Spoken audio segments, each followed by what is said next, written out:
Hello friends. IPL main theme వచ్చేసి ఇండియాలో మరుగున ఉన్న టాలెంట్‌ని బయటికి తీసుకురావటం. ఐపీఎల్ ఈ విషయంలో బానే సక్సెస్ అయింది అండ్ ప్రెజెంట్ అవుతూనే ఉంది. కానీ ఐపీఎల్‌లోకొచ్చిన ప్రతి టాలెంట్ సక్సెస్‌నైతే చూడలేదు. కొంతమంది ఐపీఎల్‌ని బేస్ చేసుకొని క్రికెట్ ప్రపంచంలో తమకంటూ గుర్తింపు తెచ్చుకుంటే, ఇంకొంతమంది మాత్రం టాలెంట్ ఉన్నా కానీ వివిధ కారణాల వలన క్రికెట్‌లో ఎదగలేకపోయారు. అలాంటి కొంతమంది talented yet forgotten IPL heroes గురించి ఈరోజు వీడియోలో మనం తెలుసుకుందాం. Let's get into the show.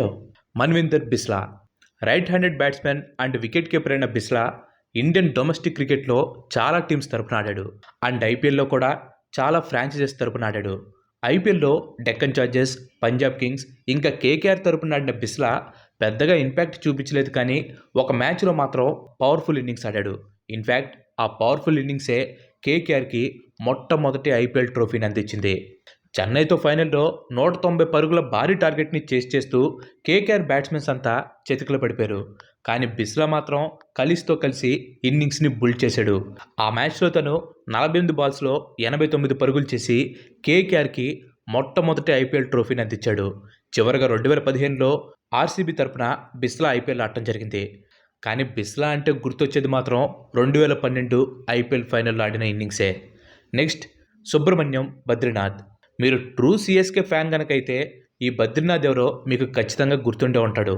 Number 3 పొజిషన్లో సిఎస్కే తరపున ఆడిన బద్రీనాథ్ సిఎస్కే బ్యాటింగ్ లైనప్లో చాలా ఏళ్ల పాటు క్రూషియల్ రోల్ని ప్లే చేశాడు. కోర్స్ బద్రీనాథ్ ధనాధన్ ఇన్నింగ్స్ పెద్దగా ఆడింది లేదనుకోండి, కానీ చెన్నైకి ఒక స్పేర్ బ్యాక్ బోన్ లాగా తను ఉండేవాడు. ముఖ్యంగా 2011 సీజన్లో సిఎస్కే తరపున బద్రీనాథ్ 396 పరుగులు చేసి చెన్నై ఆ సంవత్సరం గెలవడంలో కీలక పాత్రను పోషించాడు. చివరగా 2013లో సిఎస్కే తరపున ఆడిన బద్రీనాథ్ 2014 సీజన్లో సిఎస్కే టీంలో ఉన్నా కానీ ప్లేయింగ్ లెవెన్లో తనకు అవకాశం దక్కలేదు. నెక్స్ట్ పాల్ వాల్తాటి.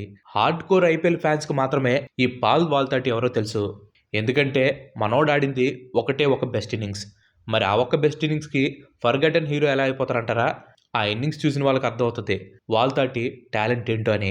2011 ఐపీఎల్ సీజన్లో ప్రైమ్ ఫామ్లో ఉన్న సిఎస్కే మీద పాల్ వాల్తాటి ఆడిన ఇన్నింగ్స్ ఐపీఎల్ హిస్టరీలోనే వన్ ఆఫ్ ది బెస్ట్ ఇన్నింగ్స్గా నిలిచిపోతుంది. కానీ ఆ ఒక్క ఇన్నింగ్స్ తర్వాత వాల్తాటి చెప్పుకోదగ్గ పర్ఫార్మెన్స్ అయితే ఇవ్వలేదు. మెల్లిమెల్లిగా అతని ఫామ్ కూడా కోల్పోవడంతో పాల్ వాల్తాటి కనుమరుగైపోయాడు. నెక్స్ట్ మనోజ్ తివారీ.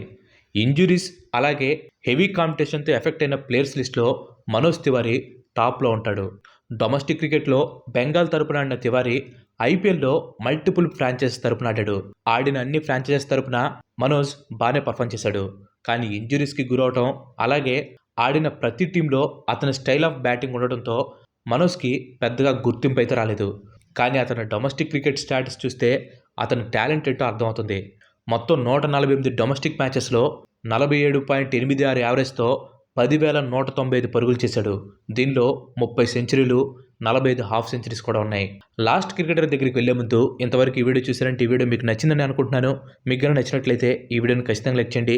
అండ్ అలాగే మీరు మన ఛానల్కి ఇంతవరకు కనుక సబ్స్క్రైబ్ అయినట్లయితే మన ఛానల్కి తప్పకుండా సబ్స్క్రైబ్ అయ్యి పక్కనే ఉన్న గంటని ఆల్ ఆప్షన్లో పెట్టుకోండి. ఆల్రెడీ లైక్ చేసి షేర్ చేసి సబ్స్క్రైబ్ చేసిన వారికి చాలా చాలా థ్యాంక్స్. ప్రవీణ్ తాంబేని ఫర్గటన్ హీరో అంటాం కంటే లేట్ హీరో అంటే బాగుంటుంది. 41 ఏళ్ల వయసులో డ్రీమ్ నుండి డైరెక్ట్గా రియాలిటీలోకి వచ్చిన ప్రవీణ్ తాంబే 2013లో రాజస్థాన్ రాయల్స్ తరపున ఐపీఎల్లో డెబ్యూ చేశాడు. తన పర్ఫార్మెన్స్తో అందరి కంట్లో పడ్డాడు.